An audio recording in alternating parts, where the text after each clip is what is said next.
अस्सलामुअलैकुम। कैसे हैं आप सब? उम्मीद करती हूँ कि आप सब बिल्कुल ठीक-ठाक होंगे और अल्लाह ताला की अमान में होंगे।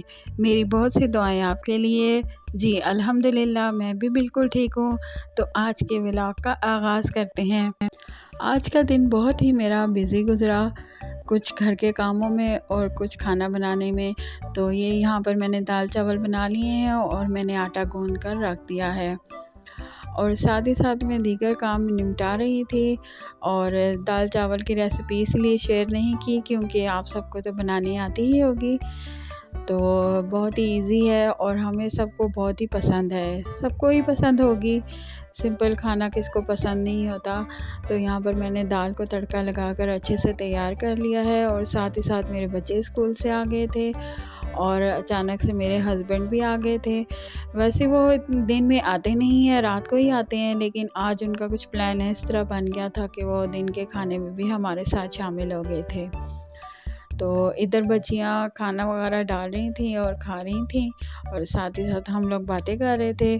और मेरा इतना बिज़ी दिन था आज कि मैंने सबको खाना तो सर्व कर दिया, लेकिन मुझे ख़ुद को खाना याद ही नहीं रहा। लेकिन जब मुझे याद आया तो फिर मैंने बाद में खाना खा लिया था, लेकिन बहुत लेट हो गया था। तो ये मेरे हस्बैंड आ गए हैं और देख रहे थे कि खाना तैयार है और मैं बिल्कुल ठीक टाइम पे आया हूँ और बड़े खुश हुए हैं कि खाना लगा हुआ है और मैं बिल्कुल अच्छे टाइम पे आया हूँ। और ये यहाँ पर बैठकर अब खाना खाएँगे। तो साथ ही साथ मुझे कह रहे थे कि आज आपने अच्छा किया कि दाल-चावल बना लिए, क्योंकि हम लोग शादी वगैरह से गए, शादी वगैरह में होकर आए थे, तो फिर दिल नहीं करता कि कोई भी चीज़ इस तरह के खाने को। और खाना वगैरह खा रहे थे और साथ ही साथ बच्चों से उनकी मसरूफ़ियात पूछ रहे थे। पेरेंट्स का और बच्चों का ये बड़ा ज़रूरी होता है, उनका रिलेशन आपस में, उनका बातचीत होना। आजकल के दौर में बच्चों से उनकी मसरूफ़ियात पूछी जाएँ। तो खाने वगैरह से फ्री होकर फिर मैंने फ्रिज की सफाई की और इधर मैं सारा फ्रिज वगैरह की जालियाँ वगैरह मैंने निकाल कर उनको अच्छे से मैं वॉश कर रही थी। और साथ ही साथ मेरी बेटी भी मेरे साथ आयशा खड़ी हुई थी और मुझसे बहुत बातें कर रही थी। मेरी ये सब बेटियों में ये मेरी बेटी जो बहुत मोहब्बत वाली है और मेरे साथ साथ रहती है, साथ मुझसे बातें करती है और मेरी मसरूफ़ियात पूछती रहती है और मैं इससे पूछती रहती हूँ। मेरा बात ना भी करने को दिल करे, लेकिन ये फिर भी बातें करती रहती है और इस तरह रखती है कि मेरे साथ सबका इंटरेक्शन रहे और अपनी तवज्जो खुद से ही अपने पास दिलाती है। इधर मैंने सारा फ्रिज वगैरह सारा साफ़ कर लिया था और मैं इसको खुश्क कपड़े से मैं इसको साफ़ कर रही थी। तो सबके बच्चों में कोई एक ऐसा बच्चा होता है जो कि ज़्यादा तवज्जो लेता है और ख़ुद भी तवज्जो अपनी देता है सबको। हर सबकी आदत डिफरेंट होती है। इधर मैं सारी चीज़ें धोकर फ्रिज की, तो इनको मैं धूप में रखने जा रही थी, क्योंकि जब अच्छी तरीके से खुश्क हो जाए तो फिर मैं इसको फ्रिज में लगा दूँगी। फिर इसके बाद मैंने शाम के खाने की तैयारी की, क्योंकि फिर रात को बहुत ठंड हो जाती है और मेरी अक्सर कोशिश होती है कि मैं दिन में या शाम को ही मैं खाना बना लूँ। तो फिर मैं दाल-चावल यहाँ पर मैं रेडी कर रही थी और गोश्त को मैंने अलग उबाल लिया था, नमक और गरम मसाला डालकर। फिर और इसका मैं फिर अलग मसाला तैयार कर रही थी। प्याज ब्राउन करके मैंने निकाल लिया, टमाटर, प्याज सब कुछ मैंने फिर ग्राइंड करके उसमें कढ़ाई में अलग से मैंने मसाला बनाया। उसका मसाला रेडी करके तो फिर उसके अंदर मैं सारा गोश्त बना हुआ मैं डाल दूँगी। इधर आयशा ही मेरी हेल्प कर रही थी और साथ साथ मेरे लगी हुई थी वो। इधर फिर मैंने सारा गोश्त मैंने छान लिया था, छान कर फिर मैंने बोटियाँ ये अलग कर ली थी।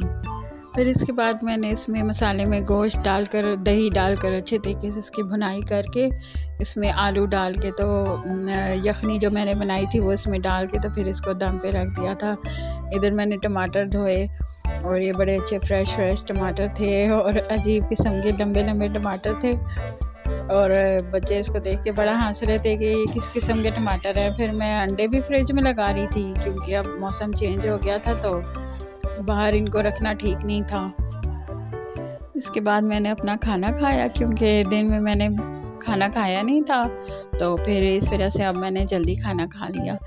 खाना खाने के बाद फिर मैं अब बाकी अपना काम करूँगी। इधर मैंने अपना सूट कटिंग किया, क्योंकि सीज़न तो पूरा गुज़र गया था और मेरा ये सूट बेचारा ऐसे ही रह गया। तो मैंने सोचा इसको कटिंग करके सिलाई कर लूँ, चले जितने दिन अभी सर्दी है तो फिर मैं पहन लूँगी। ज़्यादातर मैं सूट घर में ही सिलाई करती हूँ, बच्चियों के भी अपने भी, क्योंकि ये भी एक हुनर होता है।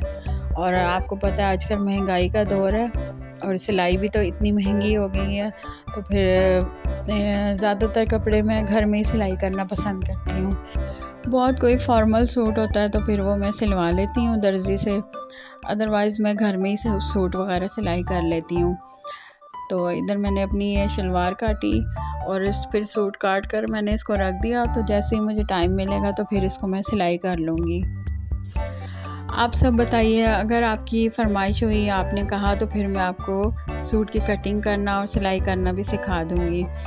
और इधर अलीज़ा और आयशा जो है वो नूडल्स खा रही हैं और साथ ही साथ वो टीवी अपना एंजॉय कर रही हैं। तो